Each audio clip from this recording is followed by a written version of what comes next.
Our top story this morning, new overnight, a deadly shooting after a concealed carry license holder opens fire on someone opening fire on him. These folks out here hate. Yeah, I heard it through the pipeline. Rumors about how they gon' rob me in the nighttime. For real, they just waiting for the right time. But guess what? You never catch me without mine. Without mine. You never catch me without mine. Without mine. You never catch me without mine. Without mine. You never catch me without mine. Without mine. You never catch me without mine. Yo, what's good, man? It's your boy Smoke Tails. Welcome back to the channel. I hope you got it on you because I got it on me. You know how we getting down on this end. Police looking for suspect in shooting that killed two, including a 3-year-old in Lakeland. A 3-year-old sitting in the back seat of his mother's car was among 2 people killed in the shooting Monday evening at Lakeland, according to the Lakeland Police Chief, Sammy Taylor. Speaking during the news conference Tuesday morning, Taylor said officers arrived within 2 minutes of being dispatched following the call of shots fired in the area of 1850 Cambridge Cove Circle. Law enforcement found 4 people inside a 2023 Toyota RAV4. In the passenger seat, 3-year-old Jaquez Norton was pronounced dead at the scene. Investigators determined the 3-month-old child was in the car seat. Another man was dropped off at the local hospital where he was pronounced dead. A team of detectives, crime scene analysts, and other experts investigated throughout the night into what led up to the shooting, according to Taylor. He said their focus is now trying to locate who was driving the white 2014 Dodge Challenger.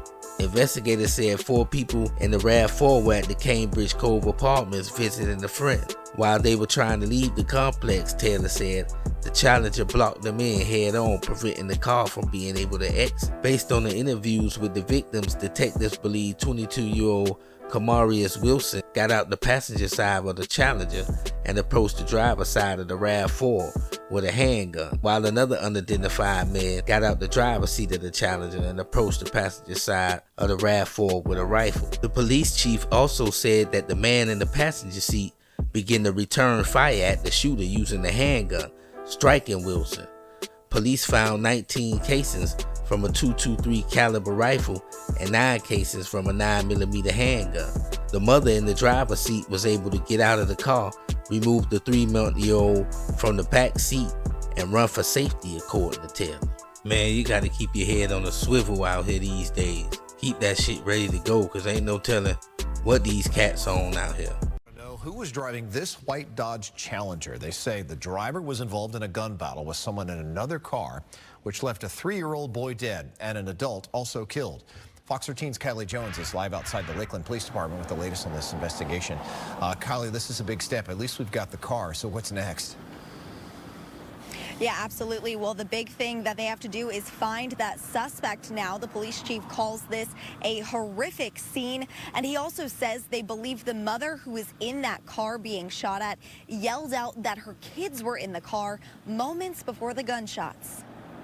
A triple shooting leaves an investigation spanning 3 different scenes. We have the scene at Cambridge Cove, we have the scene on West 14th Street, and we have the scene at West Crawford Street. But Lakeland police say it all started around 6:30 at an apartment complex on Cambridge Cove Circle. There, police found 4 people in a Toyota RAV4, a man, a woman, her 3-month-old daughter, and 3-year-old son. Her son, Jaquez Norton, was found shot and killed in the back seat.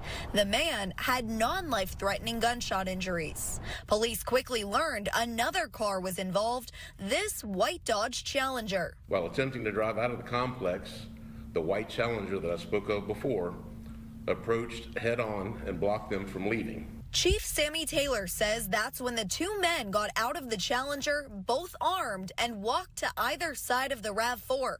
First, words were exchanged. When the gentleman approached the passenger side, he actually stuck his rifle in, and there was some sort of a struggle over the rifle. And we think that's probably where a round went off and hit him in the hip. And at some point, the guy was able to get the rifle back and ran around to the front of the RAV4 and started putting rounds through the front windshield. Chief Taylor says the man in the RAV4 fired back. You have an ongoing gun battle. The passenger of the Challenger, Kamarius Wilson, was the third person shot. Police say he and the driver got back in the Challenger and drove off. Police say they drove to a home on West 14th Street. Wilson was then taken by a different car to the hospital where he died. The Challenger was dumped on West Crawford Street. With the tarp over it, that's the way the officer found it, sitting between the vehicles. Now police are trying to track down the driver of this white Dodge Challenger and answer the question about what led up to this. It wasn't just a random act. They were interested in that vehicle and the people inside of that vehicle. Police say the mother said she knew Wilson, but not the driver of that Challenger. The chief says at this point, nobody else has been charged in this investigation. But again, police are still looking for the driver of that white Dodge Challenger. If you know anything, contact Lakeland Police or Heartland Crime Stoppers. There's a $5,000 reward on the table for any information leading to an arrest. Yeah, that should definitely help. Sounds like they made good progress so far. Let's hope they find him. Kylie, thanks very much. Yeah, man, so you see how they getting down out there in Lakeland, Florida. I'm from Florida, born and raised in the county of Dade. That shit that you was on, cuz, that shit couldn't have been worth all that. Crashing out, killing children, and going through all that. Glad the dude who was in the car with her had a pistol on him. He was able to return fire off one of y'all. Your boy Kamarius bit the dust. And when his homeboy get caught, he gonna get charged with his murder. Maybe as soon as the car blocked them in, they would have hit it in reverse, and then my man would have started busting at them. They probably would have made it out. But see, this is why it's good to have a plan with your significant other or your lady, if you got a lady, or your wife, or whatever the case may be. You ain't got to do too much, all this military door by door close quarter combat shit. All you have to do is just have a plan that you discussed and make sure everybody ready for when shit go down, right? If need be. It's good to have a plan. Rest in peace to little Jaquez, man. Prayers up to him and his family and all that. Man, this your boy Smoke Tails, man. Until next time, you never catch me without mine. Without mine, you never catch me without mine. Without mine, you never catch me without mine. Without mine, you never catch me without mine. Without mine, you never catch me without mine.